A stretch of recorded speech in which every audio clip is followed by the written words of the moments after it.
இது ஸ்லோன் 24 இஸ்மாயில் உய்சுர் ரஹ்மான் சந்திக்கின்றேன். நேற்றைய தினம் நிந்தூர் அரபிக் கல்லூரி மாணவர்கள் பயணித்த உளவு இயந்திரம் கவிழ்ந்ததில் சிலர் காப்பாற்றப்பட்டிருக்கின்றார்கள். இன்னும் சில மாணவர்களை தேடுகின்ற பணிகள் முன்னெடுக்கப்பட்டு வருகின்ற அதே நிலையில் இன்றைய தினம் 2 ஜனாசாக்கள் மீட்கப்பட்டிருப்பதையும் அவதானித்துக் கொள்ள முடிகின்றது.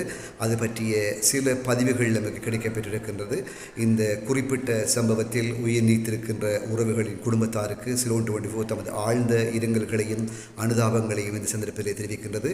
நேற்றைய தினம் 6 மாணவர்கள் இந்த உளவு இயந்திரத்தில் பயணித்தவர்கள் வெள்ளத்தில் மூழ்கியிருக்கின்ற போது பாதுகாப்பு படையினரின் துணை கொண்டு அவர்கள் காப்பாற்றப்பட்டு வைத்தியசாலையில் அனுமதிக்கப்பட்டு அவர்களுக்குரிய சிகிச்சைகள் அளிக்கப்பட்டு வருகின்றது என்பதை இந்த சந்தர்ப்பத்தில் நினைவு கூறிக்கொள்ள விரும்புகின்றோம்.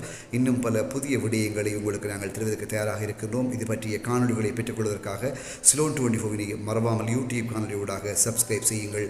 இஸ்மாயில் உய்சுர் ரஹ்மான் இப்போது விடைகொள்கின்றேன். நன்றி.